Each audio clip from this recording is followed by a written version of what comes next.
Apologizing is such a complicated topic for those of us with codependent, perfectionist, and people-pleasing thought habits. Our brains got wired early to protect and defend our sometimes fragile feeling sense of self by not taking responsibility and pushing away the notion that we could do something that someone else doesn't like or is offended or hurt by. So we push it away, deny it, or defend ourselves tooth and nail. Another way is possible, my love, one that strengthens both your relationships and your sense of self. Sound better than what you've got going on right now? Keep listening. It's gonna be a good one. You're listening to Feminist Wellness, the only podcast that combines functional medicine, life coaching, and feminism to teach smart women how to reclaim their power and restore their health. Here's your host, nurse practitioner, functional medicine expert, herbalist, and life coach, Victoria Albina. Hello, my love. I hope this finds you doing so well. My beauty, we are going to dive right in. We have come so far over these past few weeks focusing on apologies. What they are, why we need to make them, the steps to make them effective, and what happens when we falsely pre-apologize for things that aren't ours to own. If you've been listening in and enjoying this series, and you're looking for more support around this and all the topics we talk about here on Feminist Wellness, make sure you head on over to victoriaalbina.com/masterclass to check out my upcoming 6-month life coaching course. It's an absolute dream come true for me. It's just the most exciting thing ever, and I can't wait to share it with you. Okay, so we are talking about apologies because they really matter. I'm here to support you, my darling love, in living an intentional life, one in which you hold the reins. And part of living with intention, on purpose, is taking responsibility for yourself, your thoughts, feelings, actions, results. When we live with the thought habits of codependency, perfectionism, and people-pleasing, this fascinating paradox can happen in our minds where we feel so terrible about ourselves.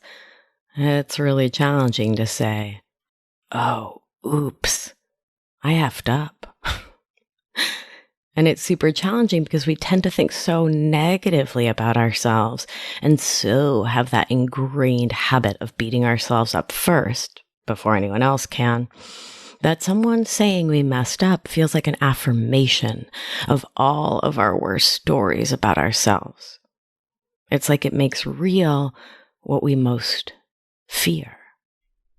And when these thought habits are our norm, we are understandably very self-protective. And that habit of protecting yourself first, defending yourself first, can keep us from apologizing, focused on that defense instead, and can keep us from seeing the harm we've done and the harm done to us, which is another show altogether, and can keep us feeling attacked when someone else is just saying, ouch, you hurted my feelings. In short, these thought habits and linguistic choices can keep us from living with intention and integrity with ourselves, can keep us from deepening our relationships with others, and can keep us in that protective stance that actually keeps us from truly loving ourselves and others enough to be honest with ourselves and to see the impact of our choices and thus to really see ourselves. And that's what I want so much for you, my love, to be able to see yourself, your thoughts, feels, actions, results, because those things literally create your lived experience in this lifetime. And I want yours to be amazing. So, this week, I want to talk to you about some language shifts that make a huge difference in how we think about and do apologies. We'll start with exploring the language around resistance to apologizing. Then we'll explore language options for starting an apology, the importance of recognizing the language of intent versus impact, and the reframing of some terms that come up commonly when we think about apologies, so that we can find our power and strength. As we talk about so often here, we know that our thoughts are something that was installed into us, like the software on a computer, installed by our society, our culture, our family of origin. And our thoughts are both super duper powerful and also something that we can change once we're in touch with them. Your habitual unconscious thoughts that may be coming up when someone says, "You did something wrong and I'd like you to apologize," may sound like, "I'm not worthy. I always mess up. I'm not important. I'm too much, too emotional. Oh, I don't want to offend anyone. I don't want them to think I'm rude. I just want them to like me. I don't want him to think he's right. I don't want him to think I'm wrong." I was in session with a client recently, and I offered her a tool I love to use when conflict arises, which is finding the truth. So your partner says, "You hurt my feelings with your words." And you've been studying the thought work protocol, and so you don't necessarily believe that your words are the cause of the pain. But baby, is that a hill you want to die on? Is that a loving stance? Also remembering that we do not coach without consent in this family. Your partner says, "You hurt my feelings with your words." And you get to find the honest truth in that statement, which is that their feelings are hurt. You can see the tenderness in there. Like you are working every day, as we discuss here together, to find the tenderness within yourself and to honor that. And so, my beauty, you can apologize for that, right? I see you. I hear you that my words hurt your feelings. And I'd like to apologize for that. Meanwhile, this client, let's call her Maggie, said she didn't want to name the truth because she's so resentful of her husband that she, and I do quote, doesn't want to give him an inch. So thought work tells us that what other people think of us is their business. Their thoughts create their feelings like your thoughts create yours. And in that moment of conflict, when someone is saying you did or said something harmful, you get to decide if you want to be right? Like if you want to keep pushing with that, "I don't want to give him an inch.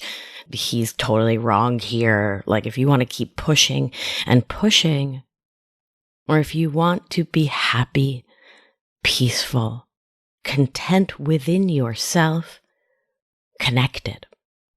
A person who is not scared to be wrong, to make a mistake, to fail, understanding, as we've talked about so many times here, failure is always a gift, right? Because it's a growth opportunity. A person who isn't thrown off by simply saying, "Baby, you're right," because you feel so strong in your sense of self that it doesn't matter if you're wrong, if you goofed. That person is standing in the fullest embodiment of their empowerment. You get to pull back, zoom out, and ask yourself why it matters if your husband thinks you did something wrong and you agree with him, or give him an inch. Baby, it's like WTF, right? Like, who cares? Well, sometimes we care because we know how powerful and meaningful words are. And because of the aforementioned codependent, perfectionist, and people-pleasing thought habits in our minds, which leads us to constantly externalize our sense of self and to avoid blame at all costs because we fear it may melt us into a wee puddle of a human. And also in those moments, our inner children get activated and they come to attempt to rescue us, defend us, protect us from ever being wrong. So let's look at that. In addition to being super social animals as humans, we are a super communicative species, and words are just one way that we communicate what we're thinking or feeling. Because those words have power, sometimes saying, "I'm sorry that what I said hurt you," can feel like we're taking the blame. when, as we've talked about before, we're simply taking responsibility and making space for the truth of someone else's experience. You don't have to be having the same experience to say, human to human, heart to heart, I see you, I see your hurt, and I honor that that is your experience. I do not need to try to change your experience of the world to attempt to feel safe within myself.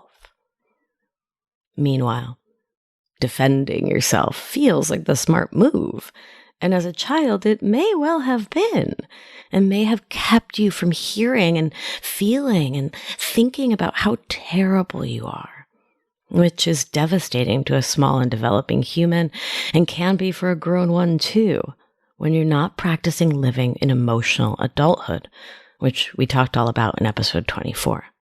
Being defensive can look like literally denying the other person's feelings or experience, such as, I didn't say that, or, well, I didn't say it like that. They can look like storytelling. It's just that I had a really hard day and the lizard farm flooded and that's why I snapped at you. They can look like blame reversal. Well, I wouldn't have raised my voice at you if you'd just done what you said you'd do. Or, geez, don't be so sensitive. Which are pretty unkind things to say and is a tactic abusers love to use.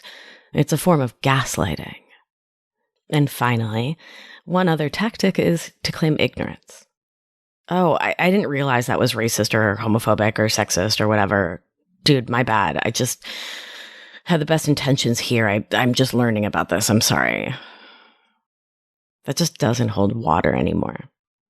There are so many resources out there for folks to educate themselves.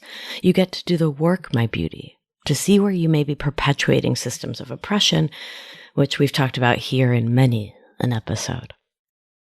When we are apologizing, the problem doesn't suddenly disappear, which is likely what your inner child wants, and maybe what happened in your family of origin if communication skills were lacking there. When we decline to apologize for something that is ours to own, and yes, I'm saying decline, meaning that it's a choice on some level to decline or to not apologize for the hurt another person is sharing that they have experienced, we build conflict and stress, both in the relationship and within ourselves, because we are not being radically honest. And radical honesty is so vital for getting to know yourself and to continue your healing. But when we can find our way to see and hear the other person's truth, their experience of the truth, and to put aside whether we agree with it, whether we're aligned with it, but rather just to say they are hurting, we can open up lines of communication and can come together in the mutual task of strengthening our relationships. So, how do we shift the language we use here when we're in that I don't want to apologize and you can't make me mode? When your inner child is stomping her little feet and saying, you can't tell me I'm wrong and bad. Well, we take a nice deep belly breath. Maybe put a little hand on your heart, press in gently, ground yourself in your body, and we focus in on the word truth. What is true for the person who deserved that apology? And yes, we're tapping into their subjective experience. That is the point. Notice it's not about you right now. If someone else is hurt and you want to show up in your integrity to preserve the relationship, to tidy up your side of the street, you need to make sure your internal verbal landscape matches that. Ask yourself, what have they told me? What is true for them? Remember, seek to understand and then to be understood. You may need to do some deep breathing and get out your pen and your paper, write down CTFAR, circumstance, thought, feeling, action, result. Do that mental work to stay focused on the truth of the person who has experienced hurt as they experience it, right? That's the central tenet here. And yeah, you absolutely get to attend to your inner children as their most loving parent, because it's likely they will not like this. Not one bit. Like we've talked about before, it's not your job to apologize for things that you literally had nothing to do with. If someone's saying you hurt them when you called them a nasty name and you just literally didn't do that, you don't need to apologize for that. But when you're a part of the problem, whether you meant to or not, you get to keep your mental language focused on uncovering the truth of the person you love, so you can find the words you need to make a sincere and hopefully effective apology. And that brings us to the difference between intent and impact. It's so common to attempt to deflect, often unconsciously for sure, from having done something harmful by talking about our intention, not the impact of what we did, said, or didn't do or say that we promised to do. And listen, I did this one for years. I spoke to my intention because my inner children would get all worked up when I was told I had done something wrong. And they were like screaming inside me to defend and protect us, that it was super dangerous to be told I had messed up, because then it was like one more strike against me ever liking myself, ever believing that I was anything other than a total mess up of a human. And I still have that sensation within me now, for sure. It's there. I'm just able to pause, to breathe, to give my inner children gentle love and care, and to remind them that we are awesome and humans mess up because we are human. And that doesn't mean that I have to be mean to me. And now, stepping ever more into my emotional adulthood, I can then use my prefrontal cortex to respond in a different way on purpose, while my inner children and my lizard brain say, but I didn't mean to do that bad thing. I mean, I didn't, I try, They have a lot of words. So let's look at this, and my nerds, let's use the definition from Johns Hopkins University, because that feels both fancy and nerdy, and we are both fancy and nerdy. So, intent versus impact. The mechanism of creating an offense and then absolving yourself of responsibility for its impact is pervasive in our language. Most of the time, people use this kind of mechanism not only to preempt accusations, but to subconsciously avoid the cognitive dissonance of saying something hurtful to others and taking ownership of what they are saying. Wow. And that summed it up so gorgeously. And I think what's really powerful here is to recognize that it's pervasive, right? It's a society, cultural, level thing. You were taught to do this, which means you can unteach it. I guess unlearn it would be better English. You can unlearn it. And the word subconsciously really hit me there, right? So again, this is another thought habit that is underneath the surface. And so you get to choose to do the work to bring it into the light. So let's look at some examples to make this feel more real. So let's say you're on a crowded train and you accidentally smack someone in the head, an action I've been on both sides of about 1,000 million times. So it wasn't your intention to hit that other human in the noggin, but you sure did it. So you apologize. Oh man, I'm so sorry I hit you in the head. I apologize for that. So that's apologizing for your impact. I hit you. Ouch. I'm sorry. I apologize. Making it about intention sounds like, I didn't mean to hit you in the face. This train is just packed, and why was your face there anyway? See how that's like not an apology? And it doesn't matter if you meant to or not, their face still hurts. So too when we say words that hurt or take any action that hurts someone else, we apologize for the impact. This is particularly true when we're talking about instances of oppressive or prejudiced language. It is not loving or kind to rest on your intention. Such as, I hear you that what I said was offensive to you, but I have the best of intentions here. Baby, it's not okay. Particularly when you say something misogynist, homophobic, racist, ableist, etc. And doing so not only amplifies the pain of the person you're effectively telling to get over it, it also keeps you from growing because you're not being honest with yourself or that other human. And at the same time, my darling, of course, intent matters. And you get to get real with yourself about whether your intention in the moment of apologizing or being asked to do so is to actually own your oops or to defend yourself. Now that's an intention that really matters. Furthermore, you could have said or done something with an open heart, with what feels like love for you in your body, based on your history and experience, but that doesn't mean that it necessarily or objectively would feel that way to another person. And the restorative value of explaining your intention is not yours to decide in a given situation as the person who caused the harm. And it's certainly not your place to announce your intention or attempt to use it as a shield to make yourself blameless. My favorite example of this is a conflict I had last year with one of my BFFs, Aisha. She called and said, Vic, I didn't like how you did that thing you did.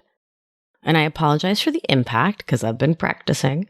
I used the language we're talking about here and left it at that. Then she asked what my intentions were because we love and trust each other. And she wanted to know because it matters to her. So I told her, and she got it. My intention and my impact both mattered to her, so it mattered in the conversation. And we left that conversation with a deeper understanding, more trust, even more love. Again, it's not yours to foist the story of your intention on someone. And if they want to know, they can ask. And this one was really challenging for me. In a loving relationship, good intention is likely assumed, and you can work to know and believe that, and can use that thought to replace the worry in your mind that codependency embedded there, that you're always wrong and bad and a mess up of a lousy human, and everyone knows and believes it. A friend said this to me some years ago, that I didn't have to prove my loving, kind intentions because they just assumed that I'm always coming from that place. It's baked in to our relationship. And that was kind of a mind-blowing moment because my inner children didn't believe that. They assumed I constantly had to be proving that I'm a good person, that I'm kind, that I'm loving. They assumed everyone thought we were always wrong, always bad, always the cause of grief, because that's what I heard and internalized growing up. And a huge part of learning to own your life and your thoughts and your actions is to get right with that. You are amazing. You get to believe it. You have good intentions and a loving heart. You get to believe it. And if you look at yourself honestly and you recognize my intentions were actually not good there, you get to own that while believing in the truth of your inherent goodness.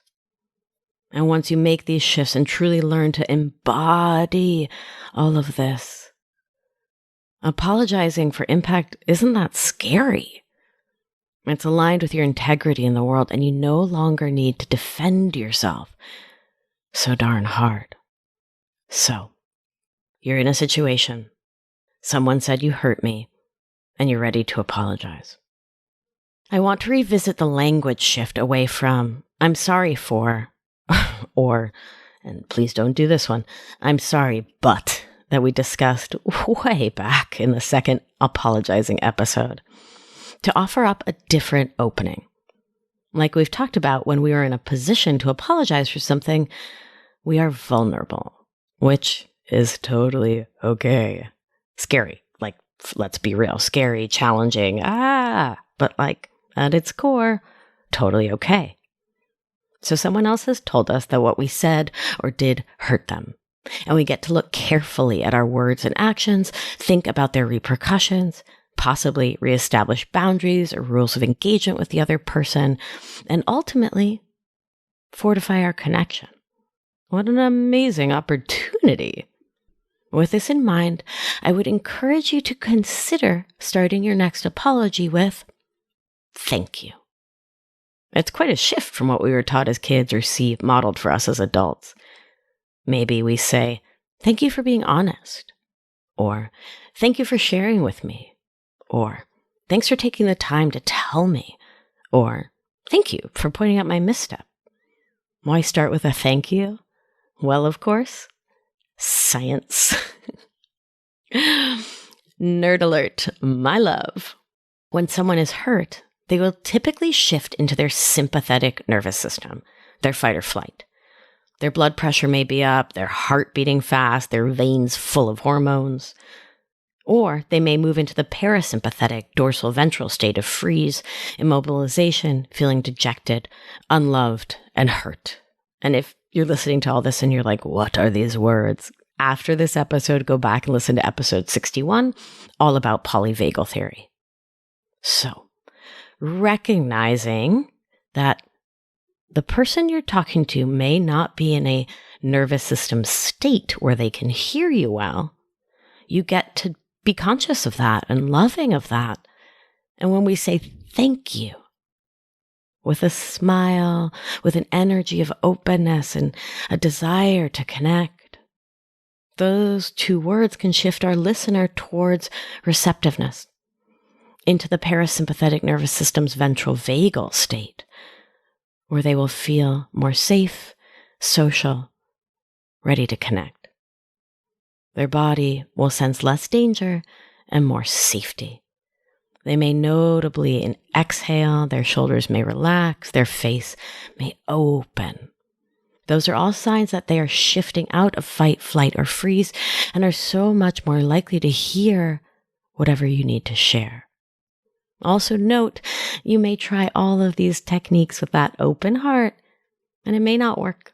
The other person may still be in their anger, in their sorrow, whatever they may be, and you get to hold space with love for them to have their lived experience in their own time. So, after you have thanked the other person either for their willingness to share or whatever else they've brought you as discussed previously, I would invite you to use the phrase, "I'd like to apologize," or "I want to apologize," rather than the oft used and worn out, "I'm sorry." So, wait, what's the difference? Well, if you know kids and have heard them say, "I'm sorry I took your Nintendo. I'm sorry I hit you with the Legos." It's like, oh, wow, kid, not super inspiring. I'm not like particularly moved by your use of "I'm sorry." And for me, "I want to apologize" just sits so differently. When we say we want to apologize, we are making a commitment and we're taking action. It signals to your listener that we're willing to do something about the harm caused by our words or actions. So now instead of, "I'm sorry if you're hurt by what I said about your partner being dumb. I didn't mean it. It's just like sometimes I make a joke and they don't get it. Sorry." We can try, "Thank you for letting me know my words were hurtful. I'd like to apologize for what I said. That wasn't kind." Let's go back to the beginning of this episode. I mentioned that when we shift the language that we use for apologies, we are also shifting the verbal landscape of our own minds. And wow, that's so powerful. When we say, "I am sorry," we are making it about us and how we feel in that moment, and also making ourselves small. "We are sorry. We feel sorrow." And while sure that may be true, and please attend to yourself around that, What messages are we sending to ourselves when we say this? That we are small and sorry and should feel bad about what we did, but in a I'm a bad person way? Goodness knows that human socialized as women in this country don't need to be feeling any push to feel smaller. Am I right? By contrast, when we say that we want to apologize, we highlight for ourselves our courage and power and that we're owning it. And as you practice this, as you look at your own habits around apologizing, also about asking for an apology, which we'll be talking about soon enough, I want you to be conscious of blame, shame, and guilt. So blame is about pointing fingers, and sometimes it's about scapegoating. When we blame ourselves or others, again, emotional adulthood and emotional childhood, which we talked about in detail way back in episodes 24 and 25. So when we're in that state of blaming ourselves or others, we don't have anywhere to go from there other than to shrink and to find the nearest rock to crawl under. When we think instead about responsibility, we are highlighting our ability to respond. Respondability. Our willingness to take ownership for our words and actions and to consider changing up how we do things if we find ourselves hurting the people around us whose relationships bring us joy and that help us grow. A big issue in the lives of those of us working to shift out of codependency, perfectionism, and people-pleasing is shame. When we experience shame, it's about saying that you are wrong and bad. I am wrong for doing that thing, which keeps you spinning and focused on you, beating yourself up, protecting yourself, defending yourself, instead of coming correct to the situation and owning your actions in this world. Remember that shame plus fear equals perfectionism. And you can start to intervene on your own behalf by starting to drop the shame. So you did something that hurt someone. Perhaps you had the best of intentions. You still get to own your behavior, and you also get to not make it about you as a person. And you definitely get to practice not beating yourself up, because that serves exactly no one, my darling, and will actually keep you from making the changes you want to make in your life. Lastly, guilt. And we'll do a whole episode about guilt. And there are, from the psychological literature, there are some aspects of guilt that can be supportive and can lead us to make change. But I don't think that's what's going on for most of us. Often, when we let that fear of effing up and doing it wrong, our fear of feeling guilt overcome us, it can cause terror within us, and we become paralyzed. So take a look at shame, blame, and guilt in your life and do the thought work protocol on them.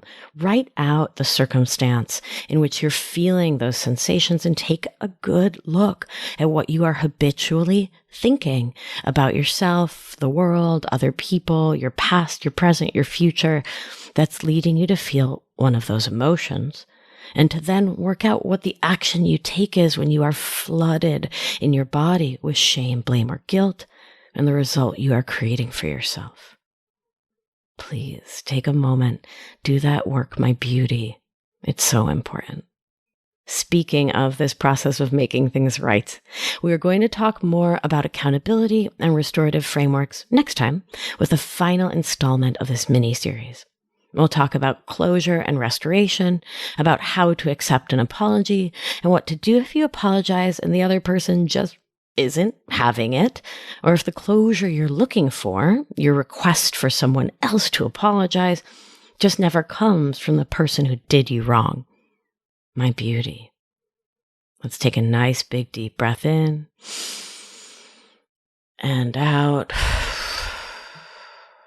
I will remind you, all is well. You're practicing, you're learning, you're growing. Keep an open mind and an open heart. You're on your path. And again, if this episode and this series, this show has been helpful and you're ready to work with an experienced and skillful and loving, caring coach like me to turn the beat around on habits like codependency, perfectionism, and people pleasing, you're going to want to check out my 6-month online group coaching course, The Feminist Wellness Guide to Overcoming Codependency. We get started in the last week of September 2020, and it's a very small group. So if you're interested, head over to victoriaalbina.com/masterclass to learn more about the program and how you can get on the list to have a call with me to talk all about it.